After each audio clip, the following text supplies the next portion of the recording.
사도행전 1장 12절부터 14절까지 말씀입니다.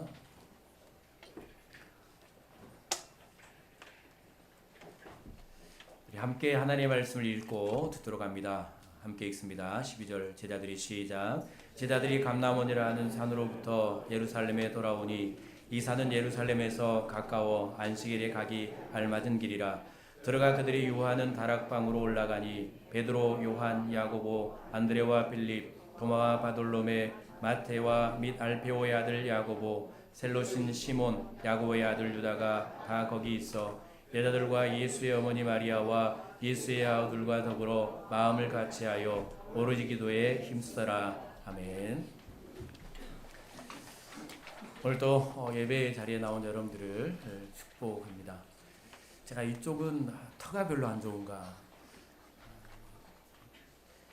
수맥 잡는 그걸 가서 한번 해봐야 되나라는 생각을 하는데 농담입니다. 제 몸이 자꾸 이쪽으로 돌아갑니다. 한 1년, 2년 하면 제가 이쪽이 고정될 것 같아요. 하여튼 여기가 이제 일요 예배에 꽤 이제 많은 분들이 나오시고 그래서 자리가 이제 많이 비는데 특별히 여기 앉으신 분들은 거기 자리가 다 채워질 수 있도록 그래서 제가 여러분들을 볼 거 아닙니까? 이렇게 돌리고. 임철환 집사님 기도해 주세요. 할렐루야. 아멘. 다 채워질 줄로 믿고 오늘 기도는 사랑의 선물입니다 라는 제목으로 함께 말씀을 나누겠습니다. 1년이면 몇 번, 그리고 우리는 평생 신앙생활하는 동안에 쉼없이 기도의 말씀을 듣습니다. 기도에 대해서 기도하라고 저도 몇 번 올 한 해 몇 번씩 기도에 대해서 말씀을 드린 것 같은데 자꾸 해야 되는가에 대한 의문이 저에 생깁니다. 했는데 또 해야 되는가, 또 기도에 하라고 말씀을 전했는데 또 전해야 되는가, 기도하라고 하면 더 안 나오는데 그래도 기도를 가르쳐야 되는가라는 의문을 갖게 되는데 그러나 그럼에도 불구하고 제가 오늘 말씀을 보면서 이제 우리는 왜 기도해야 하는가에 대해서 하나님께서는 왜 우리에게 기도라는 이 사랑의 선물을 주셨는가에 대해서 한 번 더 깨닫고 또 기도하는 그런 저와 여러분들이 될 수 있기를 바랍니다. 부활하신 예수님께서는 제자들과 40일 동안 함께 하셨죠. 40일 동안 그들과 함께 하시면서 하신 일이 하나님 나라의 일을 가르치는 일이었습니다. 그런 후에 승천하시기 전에 이제 제가 계속해서 말씀드렸던 대로 예수님께서 제자들에게 한 가지 당부를 하시죠. 그 당부가 무엇입니까? 1장 4절 말씀이죠. 사도와 함께 모이사 그들에게 분부하여 이르시되 예루살렘을 떠나지 말고 내게서 들은 바 아버지께서 약속하신 것을 기다리라 라는 말씀입니다. 예루살렘을 떠나지 말고 약속하신 바 아버지께서 주신 약속하신 것을 기다리라 라는 이제 당부의 말씀을 하시죠. 그러니까 예루살렘을 떠나지 말고 아무런 액션도 취하지 말라, 떠나지 말라, 예루살렘을 떠나지 말라라는 말에는 단지 이 지역을 이동하지 말라라는 말, 그러니까 예루살렘을 떠나서 다른 지역으로 가지 말라라는 이 차원을 넘어서 너희가 너희 생각과 마음과 너희 계획 가운데 하고 싶은 것들을 하지 말고 어떤 액션을 취하지 말고 기다리고 있어라라는 이 당부의 말씀이 다 들어있는 것입니다. 이렇게 이제 예수님은 말씀을 하셨죠. 그런데 조금만 생각해 보면 예루살렘을 떠나지 않는 것이 그들이 아무런 말도 하지 않고 아무런 행동도 하지 않고 움직이지 않고 뭔가를 하지 않고 기다린다는 것은 그들에게는 거의 불가능한 일이었고 힘든 일이었다는 사실을 알게 되는데, 왜냐하면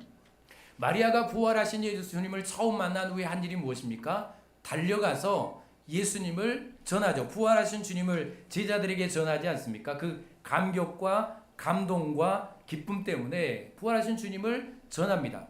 그리고 엠마오로 내려가던 두 제자가 있었죠. 예수님이 십자가에 죽으실 때 실망하고 낙심하며 두려워한 나머지 엠마오로 터덜터덜 내려가던 두 제자가 있었습니다.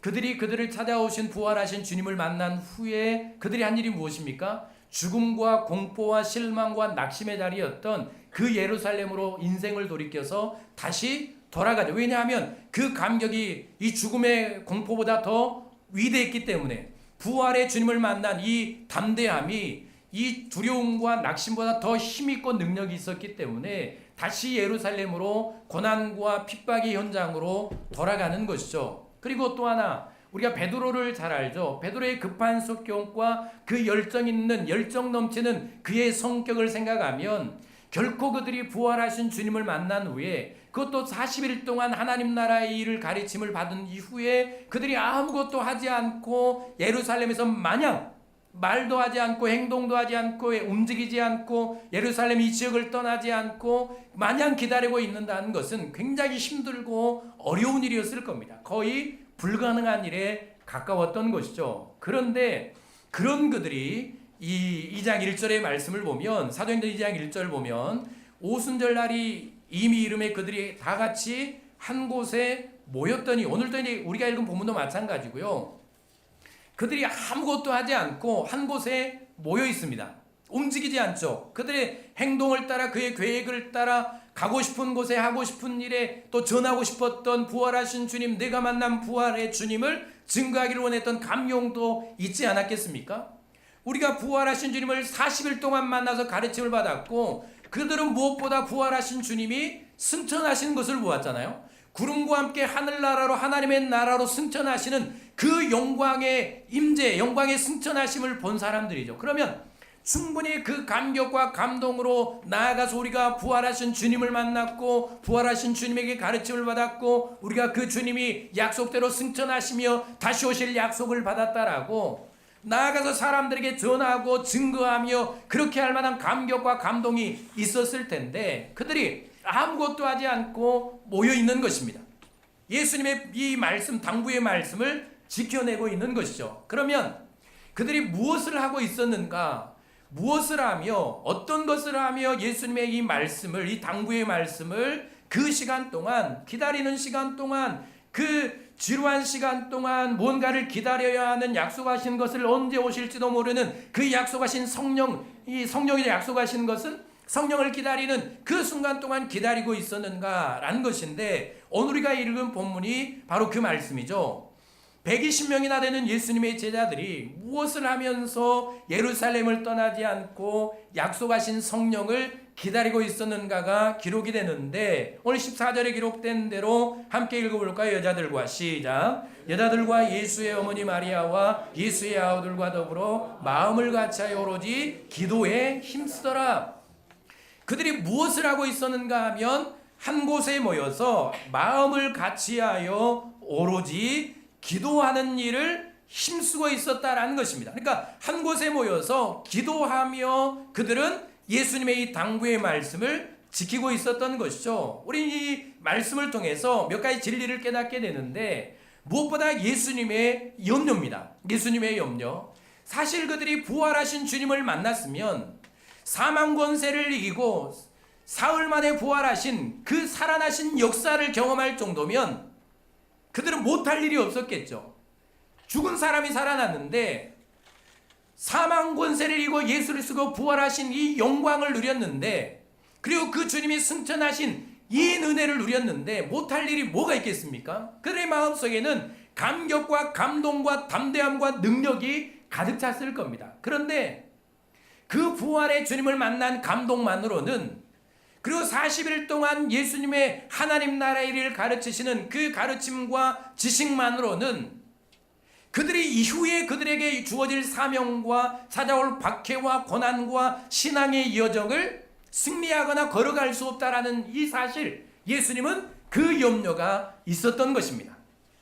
그들은 결국 그렇게 살다가는 이미 한번 그랬던 것처럼 그들은 예수님이 죽은 후에 삶의 자리로 돌아가 버리잖아요. 우리가 고기 잡으러 가겠다라고 낚시하는 자리로 돌아가 버리죠. 고기를 낚는 자리로. 욕망을 따라 자신의 삶을 영위하는 자리로 다 가게 될 것이라는 사실을 아셨던 것이죠. 그래서 예수님은 그들에게 기도하라라는 말씀은 오늘 여기 없지만 성령을 기다리라, 약속하신 것을 기다리라 라는 말씀만 하시고 기도하라는 말씀은 없지만 그러나 예수님은 이제 말씀을 보겠지만 계속해서 기도에 대해서 가르치셨죠. 그런 감동과 가르침을 받은 지식만으로는 결코 그들의 사명과 신앙의 여정을 걸어갈 수 없다는 사실을 알았고 그리고 그들의 인생과 신앙은 무너지게 될 것이라는 이 염려도 계셨고 그리고 그들은 신앙의 여정을 끝까지 승리할 수 없을 것이라는 삶의 자리로 다시 돌아가 버릴 것이라는 이 사실을 연약함을 아신 주님께서 그들에게 기도라는 선물을 주시는 것입니다. 그리고 기도의 자리에 부르신 후에 다시 이제 세상으로 보내시는 것이죠. 자, 그러면 어떻게 그들은 기도할 생각을 했을까요? 우리는 기도하라고 해도 안 하는데, 매주일 기도하라고 해도 우리는 기도를 못 하는데 어떻게 그들은 기도할 생각을 했을까? 오늘 1장 4절 5절 말씀 보면 예수님께서 약속하신 것을 기다리라, 그리고 너희가 성령으로 세례를 받으리라 라는 말씀을, 당부의 말씀을 하셨는데 뭐가 없습니까? 기도하며 기다리라는 말씀이 없죠.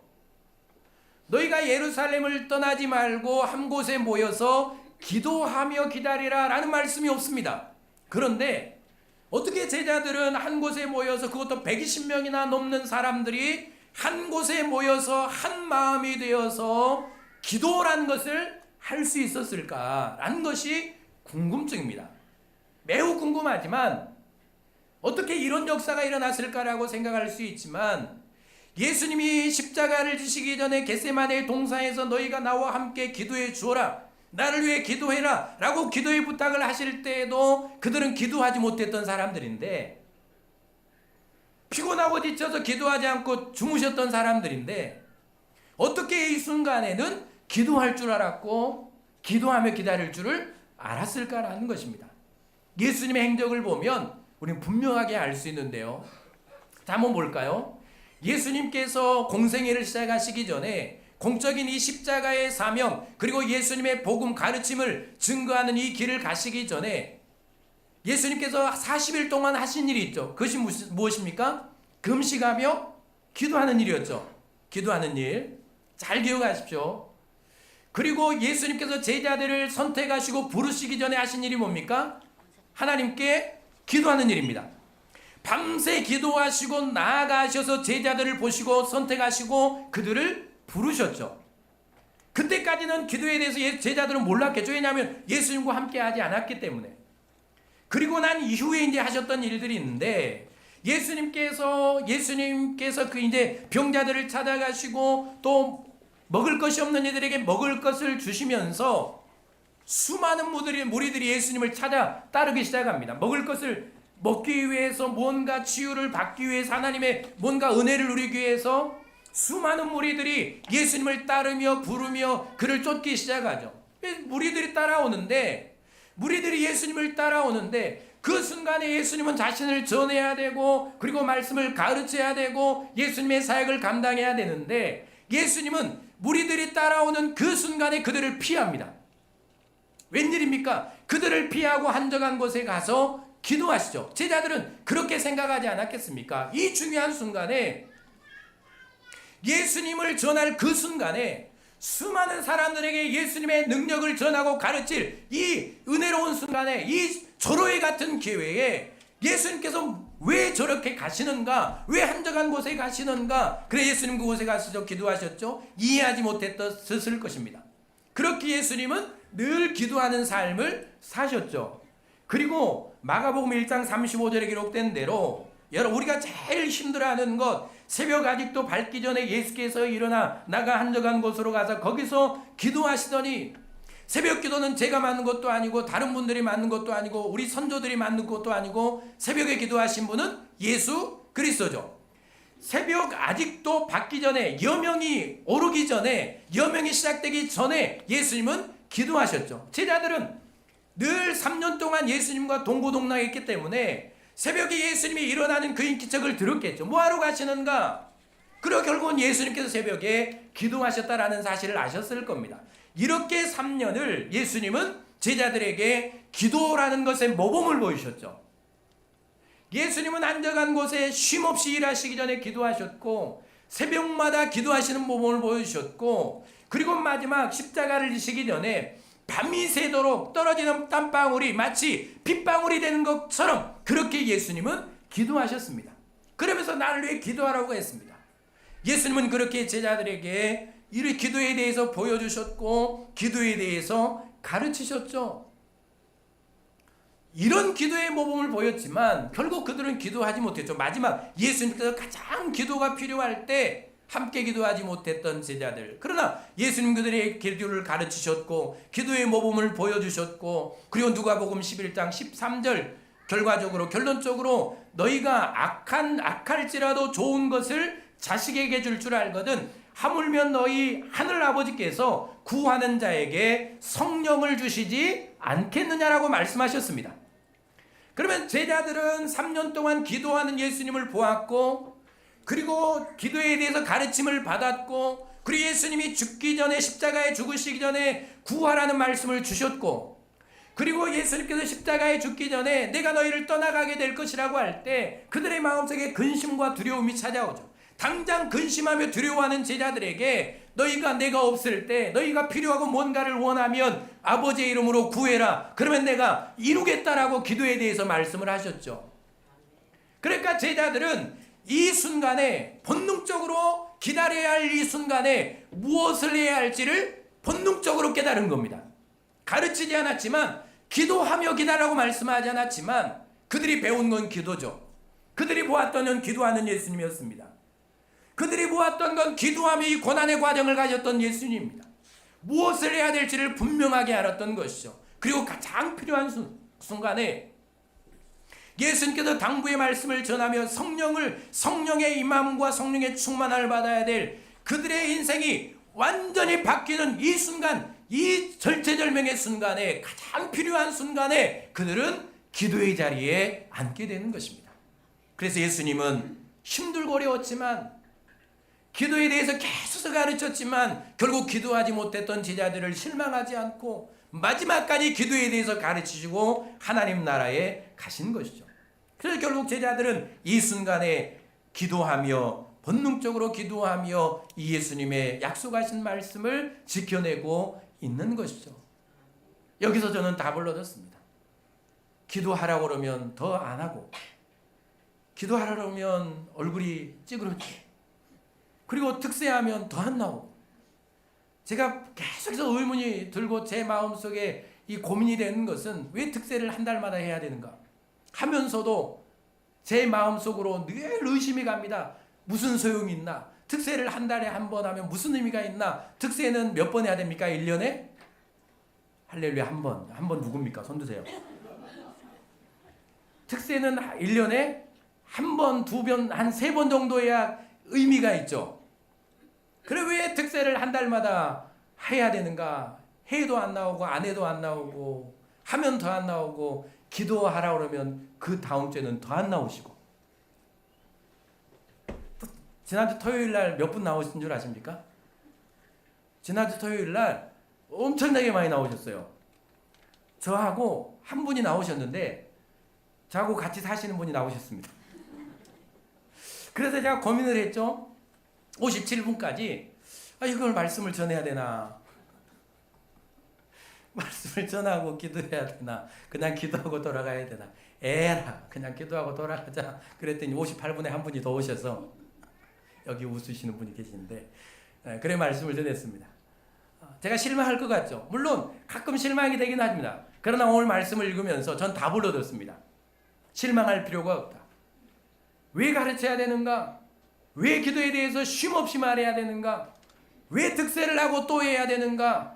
왜 귀가 닳도록 기도에 대해서 가르쳐야 되는가? 또 하고 또 하고 또 하고 모든 말씀의 결론이 기도로 결론 지어지는데 왜 가르쳐야 되는가? 오늘 예수님이 제자들의 이 모습을 위해서 쉼없이 기도의 본을 보이셨고 기도에 대해서 가르쳤고, 그 결과 가장 중요하고 필요한 순간에 그들은 기도할 줄 아는 자들이었습니다.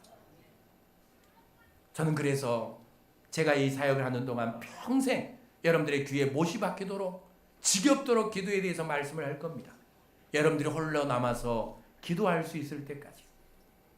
가장 힘들고 고통스러울 때, 아무런 사람도 의지할 데가 없을 때 혼자 하나님 앞에 나와 기도하며 위로받고 힘과 능력을 얻을 수 있을 때까지. 여러분들이 병들고 아파서 눈물 날 때 기도로 그 고난의 과정을 이겨나갈 수 있을 때까지. 여러분 곁에 아무가 없어도 하나님이 여러분과 함께 하심을 믿고 기도로 그 외로움과 고독과 신앙의 여정을 승리하며 나아갈 수 있을 때까지, 여러분들이 죽을 때까지 우리는 그래서 기도의 말씀을 들어야 하고 배워야 하며 훈련해야 하고 기도해야 합니다. 여러분, 기도로 여러분의 신앙의 여정을 승리하며 나아갈 수 있기를 바랍니다. 그러므로 기도는 하나님의 사랑의 선물입니다. 나를 부르시고 나를 위로하시며 나를 힘주시고 나를 고치시고 또 나에게 이제 말씀을 듣겠지만 하나님의 성령을 부으시며 능력 주시고 그래서 다시 세상으로 보내시려는 하나님의 사랑의 이 은혜가 바로 기도라는 사실을 알고, 여러분, 기도는 늘 사랑의 선물이다. 기도는 하나님의 선물이다. 기도는 나를 하나님의 사랑이다. 기도는 힘들지만 그러나 기도는 내가 살 길이다. 이 마음을 꼭 갖고 여러분 기도하며 살아가는 저와 여러분들이 될 수 있기를 바랍니다. 혹시 여러분들이 기도에 대해서 들으니까 머릿속에 새벽 기도만 남아있어서 새벽은 힘들어, 새벽 못해, 왜 새벽에 기도하라고 하는가, 여러분 그렇게 생각하지 말고 기도는 새벽에 하든 저녁에 하든 여러분이 집에서 하든 걸으면서 하든, 이제 가을에 아름다운 꽃이 피잖아요. 아름다운 꽃을 보며 여러분들의 마음이 정말 감동을 받을 때 하나님을 찾고 기도하든 우리는 어디서든 하나님께 기도할 수 있습니다. 외로우면 기도하고 고통스러우면 기도하고 기쁘면 기도하고 행복해도 기도하고 교회든 집이든 어디서든 기도할 수 있으니 여러분 부담 갖지 말고 기도의 삶을 살 수 있기를 바랍니다.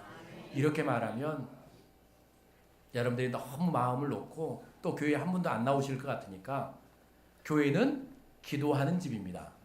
믿습니까? 교회는 기도 공동체입니다. 교회 공동체를 만들어 주신 이유는 함께 기도하며 예배하며 하나님 나라에 오라고 주님의 몸인 교회를 세우셨고 여기 만드셨다는 사실을 알고 가능하면 교회에 와서 꼭 기도하실 수 있기를 바랍니다. 때마다 시간을 내어서 교회에 와서 홀로 기도하시든 특별히 새벽에 기도하시고 또 저녁에 기도하시고 기도로 승리하실 수 있기를 바랍니다. 자, 그러면 기도하는 자녀들에게 하나님께서 베풀으시는 역사가 있겠죠. 내가 내 인생을 멈추고 내 삶의 길을 멈추고 하나님의 선물로 받은 기도의 자리에 나와 하나님을 찾을 때 하나님은 내 인생 가운데 내 심령에 어떤 역사를 베풀어 주시는가. 첫 번째는 하나님께서는 기도하는 자녀들에게 성령으로 충만함을 부어 주십니다. 오늘 2장 1절부터 4절까지 말씀이죠. 그들이 다 같이 한 곳에 모여서 기도하고 있을 때 하나님의 성령이 약속대로 그들에게 임하죠. 그러면서 성령으로 충만함을 부어주십니다. 그러니까 이 성령은 그들이 받고 싶다고 받은 게 아니고, 나에게 성령을 주십시오라고 성령을 물건처럼 받는 게 아니고, 그들은 오로지 뭐 하고 있었습니까? 기도하고 있었죠. 힘써 기도하고 있을 때 하나님은 성령을 그들에게 보내주시죠. 성령이 우리 가운데 찾아오시는 것입니다. 그리고 내 안에 찾아오신 성령님은 이제 내 안에 계시면서 내 안에 충만함을 부어주시는 것이죠. 성령의 다스림 가운데 살아갈 수 있도록 내 생각과 마음과 내 인생을 완전하게 붙들어 주시는 성령으로 충만함을 우리가 기도할 때 우리는 하나님께로부터 공급받는다는 사실을 기억하실 수 있기를 바랍니다. 두 가지 큰 역사가 일어나는데, 성령으로 충만함을 받을 때 우리 인생 가운데 하나님께서 베풀으시는 두 가지 역사는, 첫 번째는 제자들이 자기 생각과 마음과 계획을 내려놓습니다. 그리고 하나님의 마음과 뜻을 따라 말하고 행동하죠. 성령이 그들에게 임했을 때, 성령이 그들에게 충만할 때 가장 먼저 일어났던 변화는 무엇인가 하면 언어의 변화입니다. 언어의 변화. 그들이 방언을 하죠. 다른 지역 배우지 않은 언어들을 사용하기 시작합니다. 이 말이 뭡니까? 언어가 변했다라는 것은, 말이 변했다라는 것은 그 인생의 마음이 바뀌었다라는 겁니다. 언어가 바뀌었다라는 것은 생각이 바뀌었다라는 것이죠. 언어가 바뀌었다라는 것은 그 가치관과 세계관과 삶의 목적이 바뀌었다라는 겁니다.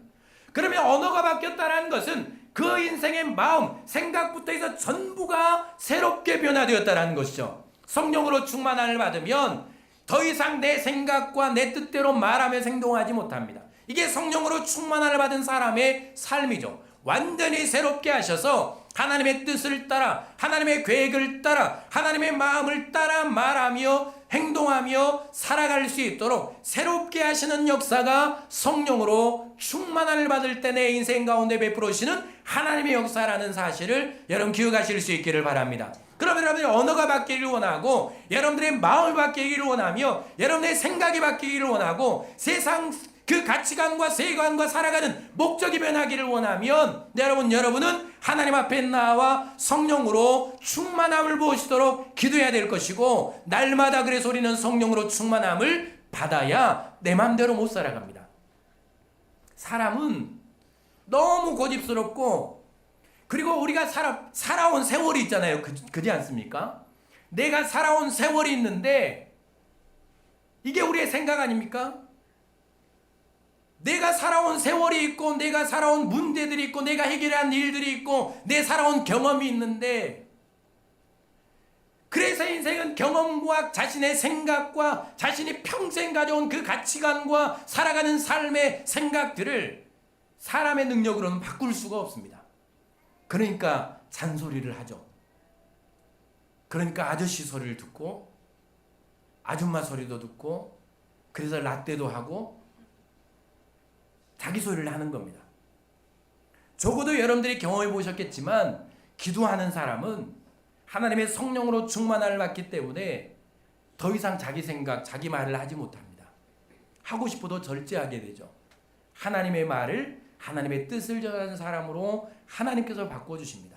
두 번째는 이제 그들이 이 성령의 임재하심과 성령의 충만함을 받은 후에 그들의 모습은 완전히 달라지는데 더 이상 두려움이 없습니다. 실패감에 사로잡히지 않죠. 낙심하지 않습니다. 박해와 핍박을 두려워하지 않습니다.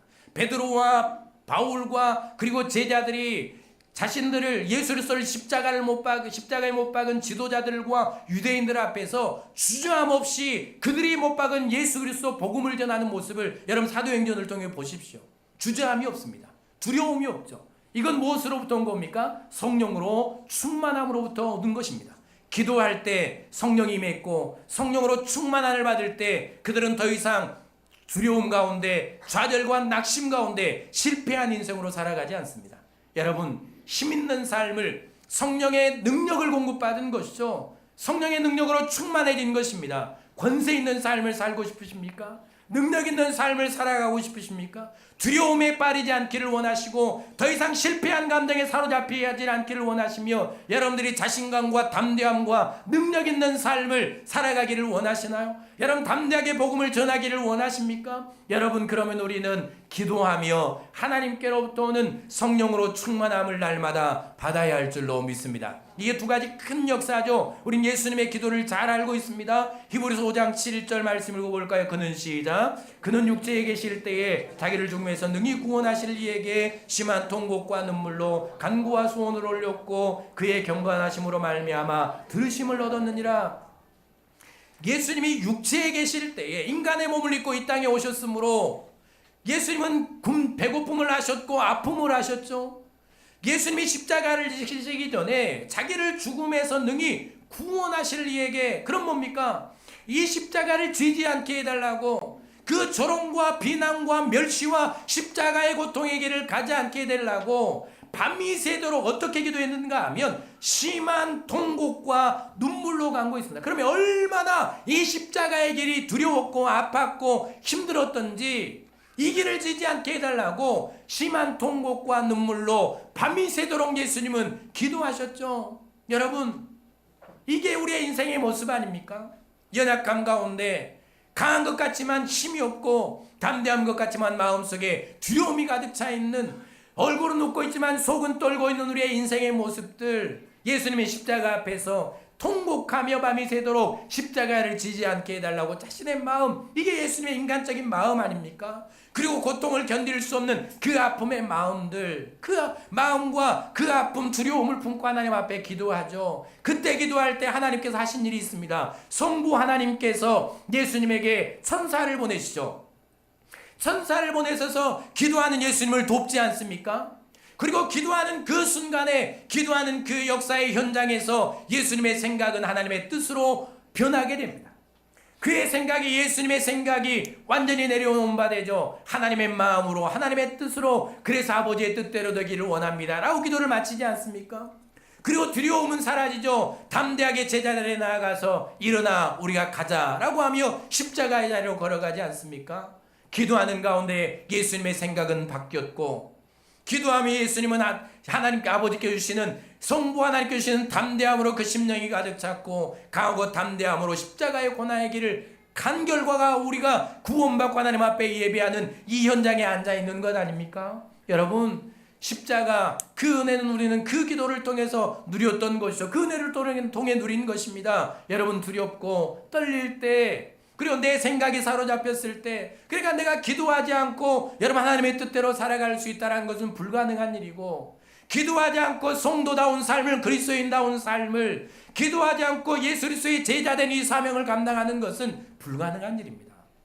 그러니까 기도하지 않는다라는 것은 결국은 누구 생각대로 살아가겠다라는 결단입니까? 자기 생각대로 살아가겠다는 결정입니다. 기도해 보시는 분들은 알겠지만 결국 기도는 내 생각이 바뀌는 시간이거든요. 기도는 하나님의 마음을 아는 시간 아닙니까? 기도는 하나님의 뜻을 아는 시간입니다. 기도는 내 인생과 내 가정과 내 삶을 향한 하나님의 마음과 생각과 뜻으로 내 마음을 가득 채워주시는 시간입니다.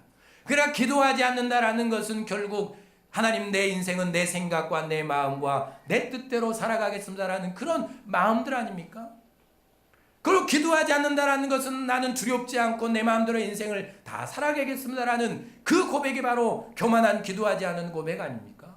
그리스도인이 기도하지 않고 그리스도인답게 성도답게 거룩한 하나님의 자녀로 살아갈 수 있겠습니까? 결코 없죠. 그러나 예수님은 그들에게 떠나시기 전까지 기도에 대해서 가르치셨죠. 기도하지 않고는 결코 자신들의 생각을 죽일 수 없다는 사실을 알았고, 기도하지 않고는 두려워서 다 박해 앞에서 도망갈 것을 아셨기 때문에 기도에 대해서 가르치시는 것입니다.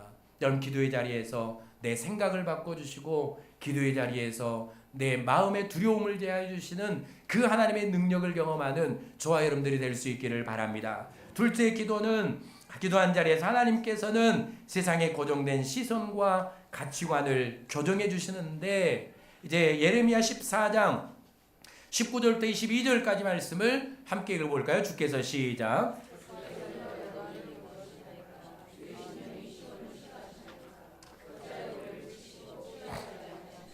우리가 평강을 바라도 좋은 것이 없고 치료받기를 기다리나 두려움만 보이나이다. 여호와 우리의 막과 우리의 조상의 죄악을 인정하나이다. 우리가 주께 범죄하였나이다. 주의 이름을 위하여 우리를 미워하지 마옵소서. 주의 영광의 보좌를 욕되게 마옵소서. 주께서 우리와 세우신 언약을 기억하시고 패하지 마옵소서. 이방인 내 우상 가운데 능히 비를 내리게 할 자가 있나이까? 하늘이 능히 소나기를 내릴 수 있으리이까? 우리 하나님 여호와여, 그리하는 자는 주가 아시니이까? 그러므로 우리가 주를 앙망하옵는 것은 주께서 이 모든 것을 만드셨음이니이다 하니라. 아멘. 예레미야 선지자가 하나님의 말씀을 이스라엘 백성들에게 전할 때 그들의 상태는 이런 모습이었습니다. 그들은 우상을 섬기면서, 그들의 시선은 우상을 향했고 우상을 섬기면서 풍요를 누리며 사는 주변의 나라들에 있었습니다. 하나님께서 이스라엘 백성들이 가나안에 들어갈 때, 들어가기 전에 그들을 향한 염려가 있었죠. 우리가 다 들었던 말씀이니까 그들이 아름다운 집을 짓고 은금보화를 모으고 소유가 풍성해지고 재물이 모을 때 그들이 하나님을 잊어버리고 그들의 능력으로 잘 살고 그들의 능력으로 재물을 얻고 그들의 힘으로 내가 이만큼 살고 있다라고 하나님을 잊어버릴 것에 대해서 하나님은 염려하셨죠. 그래서 하나님 신명기를 통해서 하나님의 말씀을 다시 전하셨고 그들이 살아가야 될 삶의 원칙들을 다 가르치시고 가나안에 들여보내시지 않습니까? 그러나 여지없이 그들은 이제 가나안에 들어가서 보이는 게 뭔가 하면, 들어갔으면 하나님께 주시는 가나안 땅에서 자족하며 만족하며 하나님께 주신 것들을 누리며 하나님을 섬기며 예배하며 기쁨에 살아가야 되지 않겠습니까? 우리 같으면 그러지 않겠습니까? 하나님이 천국에 우리를 보내주시면 하나님의 영광만 바라보며 하나님의 기쁨을 누리며 은혜를 누리며 살아가야 살아가는 것이 당연하지 않겠습니까? 그런데 인생이 그렇게 됩니까? 여러분, 오늘 예배하고 돌아가면 하나님만 바라보고 하나님 나라를 소망하며 하나님의 꿈을 꾸고 하나님의 마음을 갖고 하나님의 자녀답게 살아가는 것이 예배자 아닙니까? 그러나 여러분들이 나가보시면 알지만 문을 열고 나가는 순간에 우리의 눈은 다 세상에 있습니다. 가나안에 들어가는 순간에 그들의 시선이 어디였는가 하면 이제 이방 민족들에게 있는 것이죠. 바알을 섬기며 아세라 신을 섬기며 여러 가지 몰렉이나 우상을 섬기는 이방 나라들에 있는데 그들이 이제 잘 사는 모습을 본 겁니다. 비가 많이 내리고 그 자녀를 많이 낳고 농사에 이 풍요한 곡식을 얻는 풍요를 얻는 이방 사람들의 삶의 모습을 본 것이죠. 그러면서 저 사람들은 어떻게 저렇게 저 땅에는 비가 자주 내리는가? 어떻게 저들은 곡식 이 추수를 많이 하는가? 어떻게 저 사람들은 자식을 많이 낳아서 저렇게 강한 나라로 살아가는가? 그들은 철기도 없었고 청동기도 없었지만 입이 주매되는 청동기와 철기 문화가 있었기 때문에 어떻게 저 사람들은 강한 민족이 되어서 복을 받아 누리며 살아가는가? 이게 살피니까 결국 그들에게 돌아온 게 뭡니까? 아, 저들은 우리와 다른 신을 섬기는구나. 어떤 신이요? 우상을 섬기는구나. 우상 앞에서 제사를 하고 우상 앞에서 절을 하고 우상 앞에서 음란행위를 하며 우상 앞에서 자식을 바치니까 저들이 저렇게 비도 내리고 잘 살고 복을 받고 살아가는구나. 그들이 이제 그러면서 이스라엘 백성들의 마음속에는 아, 저게 복이구나. 저 사람들이 받고 살아가는 게 복된 삶이구나. 저렇게 우상을 섬기며 살아가면 잘 사는구나. 저 사람들의 사람처럼 살면 우리도 그렇게 잘 살겠구나. 온통 생각과 살아가는 삶의 모습과 그들의 살아가는 가치관, 그들의 눈은 오로지 그들에게 있었고 그들의 삶에 붙들려 버렸고 거기에 휩쓸려 버린 것이죠. 그렇게 이제 그들의 시선과 생각은 거기에 고정된 것입니다. 그렇게 살아가니까 하나님은 결국 그들을 돌이키시기 위해서 그들에게 이방 민족을 통해서 징계하시지 않습니까? 가뭄을 주시고 더 가난을 주시고 우상을 섬기는데 자녀들은 더 안 낳고 더 곡식은 안 맺히고 가난은 더 심해지고 기근은 더 심해지고 그러니까 이제 결국 이스라엘 백성들이 하나님 앞에 견딜 수 없으니까 어디로 나오는가 하면 기도의 자리로 나옵니다. 이게 인생입니다. 결국 견딜 수 없으니까 하나님 앞에 나와서 살려달라고 기도하는 내용이 바로 예레미야 14장 19절에서 22절 말씀이죠. 자, 그들의 기도의 내용을 살펴보면 하나님을 떠났던 그들의 마음이 하나님을 향합니다. 기도의 자리에 나올 때까지는 하나님을 원망했죠. 하나님을 제대로 섬기지 못했으면서도 하나님 위지만과 하나님을 겸하여 섬기면서 하나님 앞에 마음이 없었으면서도 하나님을 섬긴다고 말하면서 하나님이 왜 우리에게 이런 일들을 주냐고 원망하며 그렇게 기도가 시작되지만 이제 결국 기도의 과정들 기도가 계속해서 깊어지면서 이제 그들의 마음이 하나님을 향하기 시작합니다. 그리고 우상과 세상을 바라보던 시선이 하나님을 앙망합니다. 간절히 하나님의 도우심을 구하게 되죠. 말씀을 버렸던 불순종이 순종으로 돌아서게 됩니다. 세상과 우상을 의지했던 그들이 이제 하나님을 의지하는 것으로 돌아오죠. 자기가 주인 되어 살았던 삶을 하나님께 내어리는 전환의 역사가 언제 일어나는가 하면 고난 가운데 그들이 기도의 자리에 나왔을 때 하나님 앞에 부르짖으며 기도할 때 아, 이래서 우리가 고통을 받는구나. 그러면서 그들의 시선과 그들의 생각과 그들의 모든 가치관이 하나님을 낭망하며 하나님께 전환되며 하나님께로 향하는 이 역사가 일어나게 되었던 것이죠. 이처럼 기도는 세상만 바라보며 세상 사람들이 살아가는 삶의 논리에 빠져서 살아가는 우리를 부르시고 멈추게 하셔서 하나님께로 시선과 마음을 돌리시는 교정장치가 바로 기도입니다. 기도의 자리는 내 눈이 교정되는 자리입니다. 안경점에서 내 시선을 교정하는 게 아니고 기도의 자리에서 내 시선을 교정합니다. 옛날 분들 글씨도 못 읽고 눈이 안 보여도 하나님의 말씀을 보았죠. 하나님의 음성을 들었습니다. 하나님의 뜻을 분명히 알았습니다. 이렇게 밝은 세상에 눈이 환한 이 세상에 우리가 깨닫지 못하고 보지 못한 영적인 세계를 그분들은 보았습니다. 왜요? 영적인 눈이 하나님께로 향해 있었기 때문에. 이게 은혜입니다. 기도는 내 시선과 내 생각을 하나님께로 교정하는 교정의 시간입니다. 그러므로 이 자리에 나와야 내 생각이 교정되겠죠. 내 눈이 교정된 거 아닙니까? 천하 만물의 주인이 하나님이심과 그분이 다스리심을 깨닫고 자기가 주인 되어 살던 인생을 하나님께서 주인 되시도록 내어드리는 시간, 다시 말해서 인생의 주인이 바뀌는 시간이 바로 기도하는 시간입니다. 기도하지 않고 내 시선을 교정할 수 있다? 기도하지 않고 영적인 세계를 볼 수 있다? 기도하지 않고 하나님의 뜻을 깨달을 수 있다? 이건 거짓말입니다. 절대로 그럴 수 없습니다. 기도하지 않고 내 인생을 하나님께 맡겨드리며 살아갈 수 있다? 그거 아니죠. 기도하지 않는다는 것은 하나님을 찾지 않는다는 얘기 아닙니까? 기도하지 않는다는 것은 하나님을 바라보지 않는다는 얘기죠. 결국 그 말은 무엇입니까? 기도하지 않는다는 것은 내 인생의 주인은 누구라는 겁니까? 나라는 겁니다.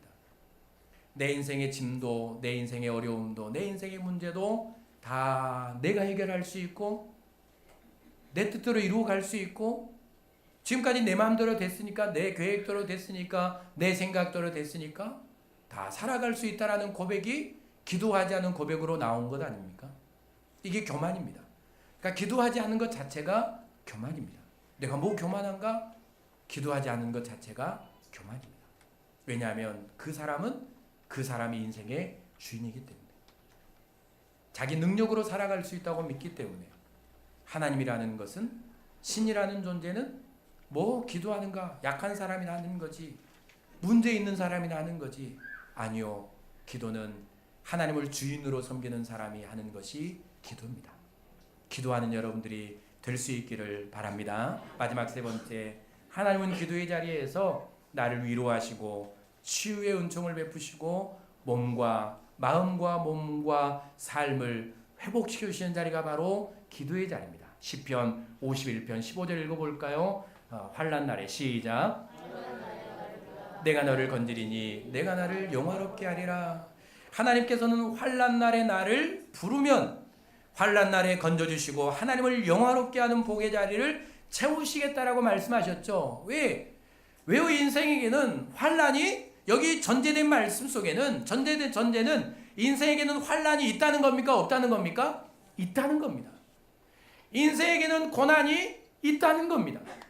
인생에는 형통한 날이 있고 건강한 날도 있지만 병든 날도 있다는 겁니다. 인생에는 잘 되는 날도 있지만 안 되는 날도 있다는 겁니다. 반드시 인생의 날에는 환난과 고난 날이 있다라는 겁니다. 그래서 환난 날에는 나를 부르라고 가르쳐 주시는 것이죠. 환난이 없다면, 인생에 고난이 없다면 이 말씀을 하실 이유가 없는 것 아닙니까? 왜 내 인생에 고난이 있는가? 내 인생에는 당연히 고난이 있을 수밖에 없는 겁니다. 그러면 환난 날에 우리가 할 일이 무엇입니까? 기도하는 일입니다.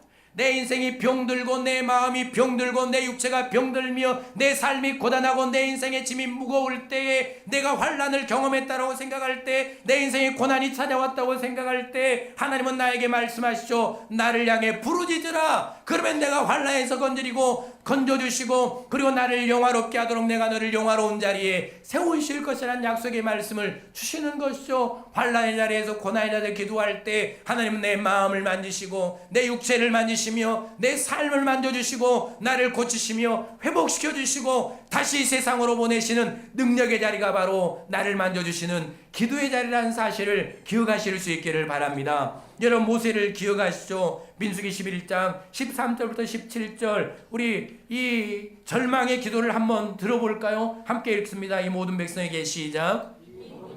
줄 고기를 내가 어디서 얻으리까? 그들이 나를 향하여 울며 이르되 우리에게 고기를 주어 먹게 하라 하온즉 책임이 심히 중하여 나 혼자는 이 모든 백성을 감당할 수 없나이다. 주께서 내게 이같이 행하실진대 구하옵나니 내게 은혜를 베푸사 즉시 나를 죽여 내가 고난당함을 내가 보지 않게 하옵소서. 여호와께서 모세에게 이르시되 이스라엘 노인 중에 내가 알기로 백성의 장로와 지도자가 될 만한 자 70명을 모아 내게 데리고 와 회막에 이르러 거기서 너와 함께 서게 하라. 내가 강림하여 거기서 너와 말하고 내게 임한 영을 그들에게도 임하게 하리니 그들이 너와 함께 백성의 짐을 담당하고 너 혼자 담당하지 아니하리라. 여러분, 모세의 절망 섞인 여러분 소리를 들어보십시오. 하나님, 내가 이 백성의 짐이 너무 무거워서 더 이상 질 수가 없습니다. 질식할 것 같고 죽을 것 같습니다. 하나님, 이제 제발 나를 데려가 주십시오. 내게 은혜를 베푸시고 나를 데려가 주셔서 이제는 내가 이 고난을 보지 않도록 나를 하나님께로 죽여서 데려가 주십시오 라고 절망 가운데 부르짖는 이 절망과 고독과 외로움으로 이 쌓여진 이 모세의 기도를 여러분 들어보십시오. 인생이 얼마나 절망스러운가. 그런데 모세는 그때에 한 일이 무엇입니까? 하나님께 기도하는 일이었죠. 절망의 순간에, 낭망의 순간에, 인생에 주고 이 짐에 무거워서 쓰러질 그 순간에 하나님께 기도하지 않습니까? 하나님은 여지없이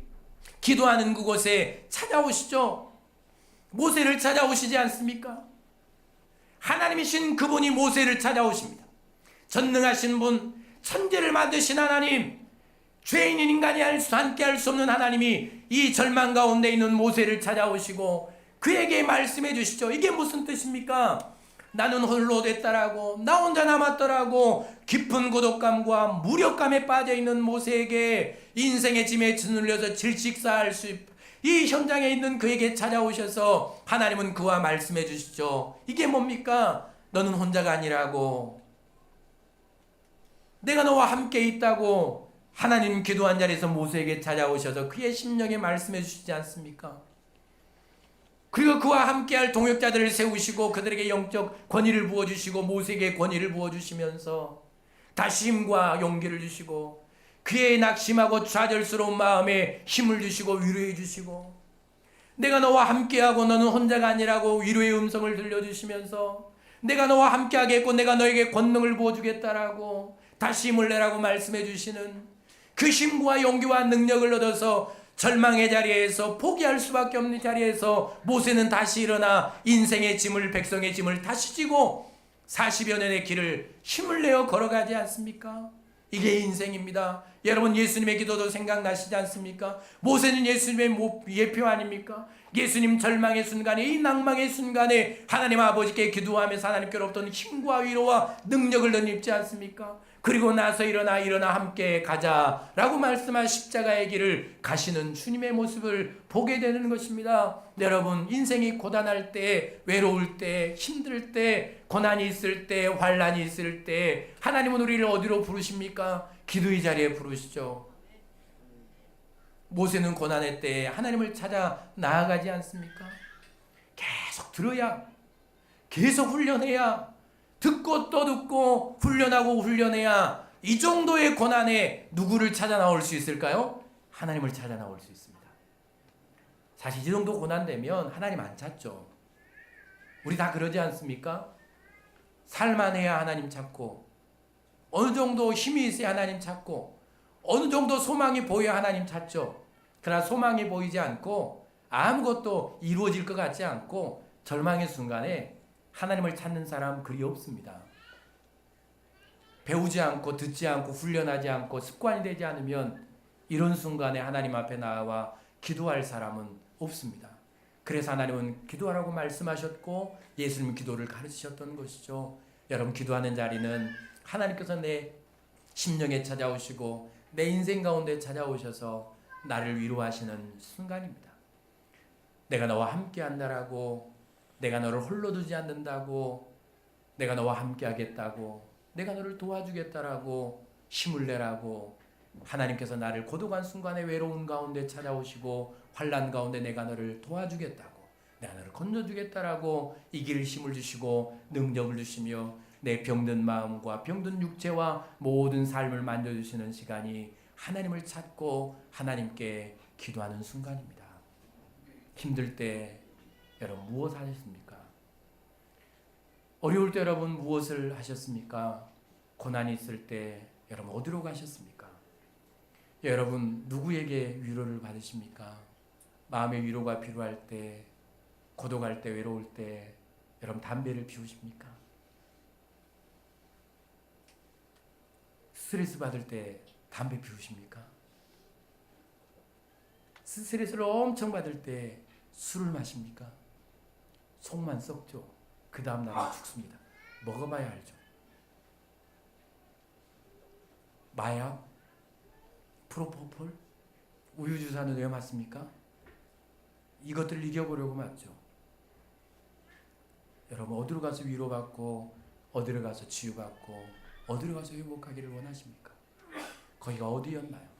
이제 오늘 기도에 관한 말씀을 들었으니 여러분 위로받기를 원하고 힘들고 지치고 피곤하고 환란이 있을 때는 꼭 하나님께 나아와서 하나님을 찾고 하나님을 부르짖고 모세를 만나주신 주님, 예수님에게 힘을 더하신 주님, 엘리야를 노렘나무 그늘 안에 있는 엘리야를 만나주신 주님, 은혜를 베푸셔서 자기 생일을 저주하고 나를 데려가 달라고 기도했던 예레미야를 만나주신 주님, 그 주님이 여러분들을 만나주신 내를 누리며 이제 남은 신앙, 남은 인생의 여정을 기도하며 하나님과 함께 승리하며 나아가는 저 여러분들이 될 수 있기를 바랍니다.